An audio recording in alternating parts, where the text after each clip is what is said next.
You are completely standing still. The small bird is looking directly at you.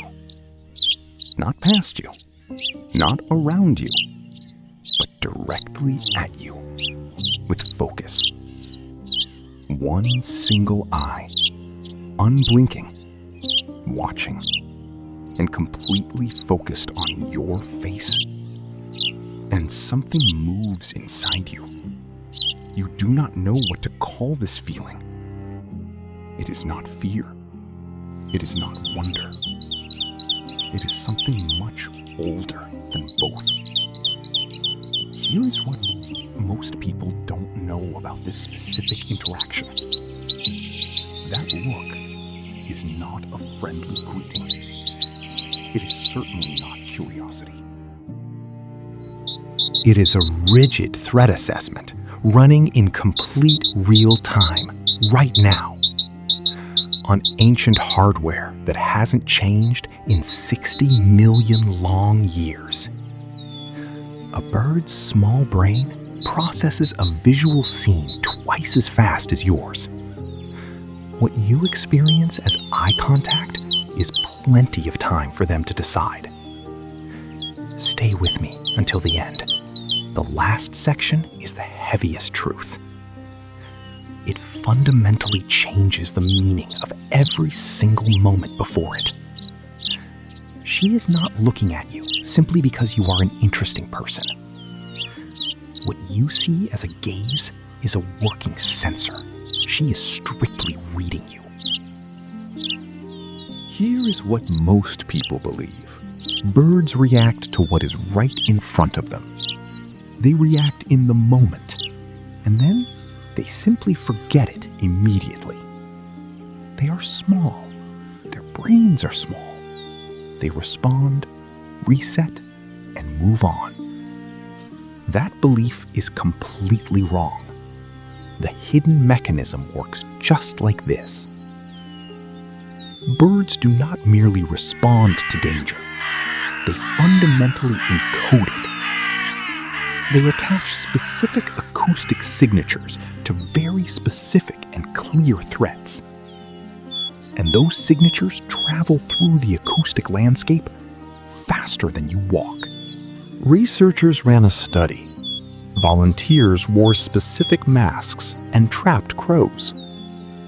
Later, they walked the same routes again, doing absolutely nothing wrong. The crows viciously mobbed them, specifically and very selectively. Not random passers-by in the street, strictly those exact faces. The birds that mobbed them had never actually been trapped themselves. They learned the threat from others. That is not instinct, that is culture. A distributed threat memory with no central server and no off switch. There is a hidden world happening right now, just beyond the glass. Subscribe, and let's keep watching together. Now please take a moment to think about what that means for your bird at home. When you approach the cage quickly, your bird does not see a person in a hurry. The prey animal's instinct immediately processes your silhouette and exact velocity. It renders a rigid verdict in milliseconds. You are a potential towering predator. A top-down, lethal attack vector with absolutely no clear escape route in sight. This is not a flaw in personality, and this is certainly not just a bad mood. It is the ancient instinct of an animal, eaten from above for millions of years. In their visual language, a direct gaze means, I have selected you, and you are next.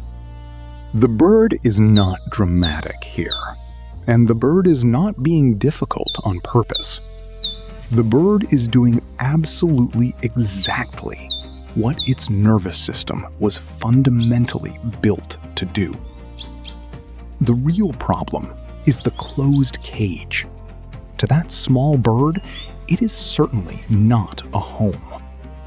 It is an enclosed, dangerous space where it cannot achieve strong vertical safety. Where every single room entrance is a very potential point of sudden predator entry. The loud bird that screams at you is not actually screaming directly at you at all. It is broadcasting a panicked contact call into an empty, dead acoustic landscape. A single parrot is searching for a family flock that is simply not there any longer.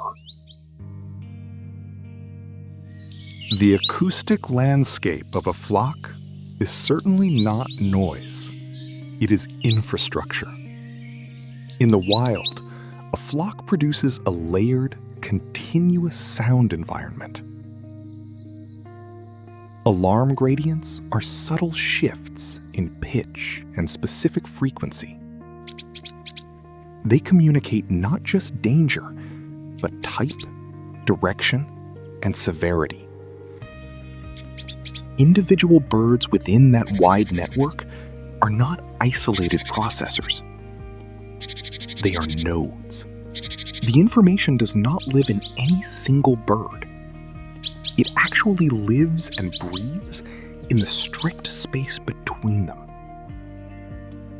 When researchers removed the sentinel birds from a large flock, The remaining birds did not learn to watch for themselves at all. They became much more anxious and ate less. The network collapses. When you place a bird in a captive room, even a very comfortable room, you have placed a networked organism into deep sensory isolation. The hypervigilance you see, the destruction of feathers in parrots, and the despairing contact calls every morning at 6 o'clock. None of that is actually behavioral dysfunction, nor a broken animal.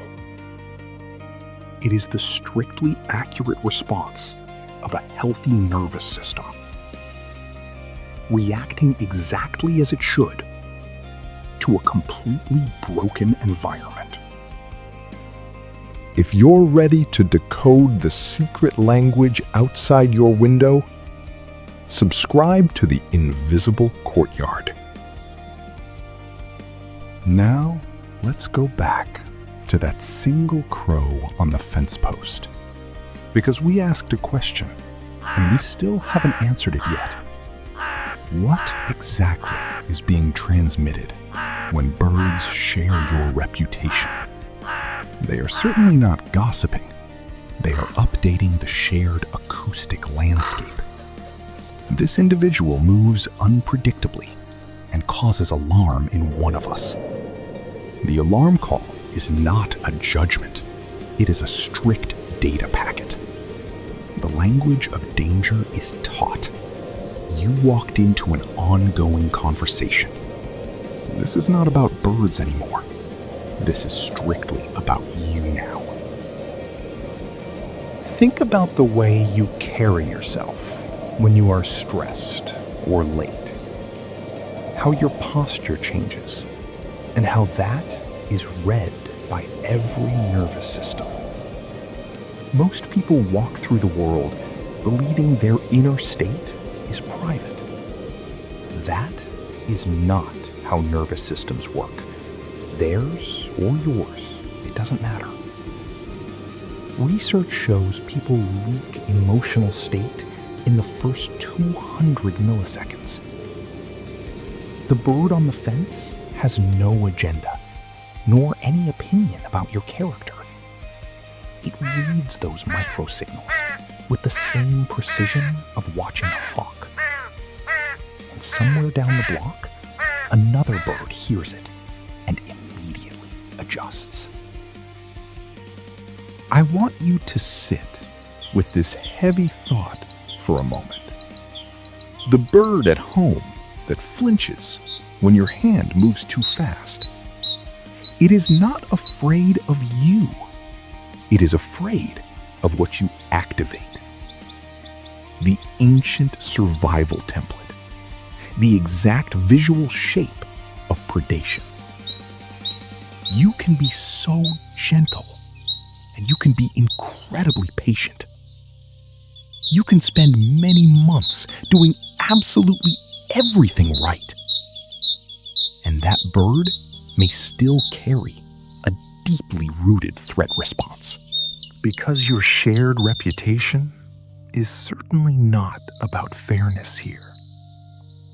It is about what signal you transmit and what the receiver interprets.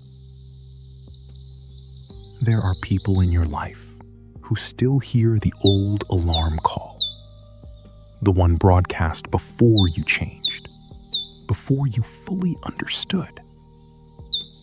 And no matter how quietly you move now, they will still flinch. Are you patient enough to transmit a new one, for the network to update?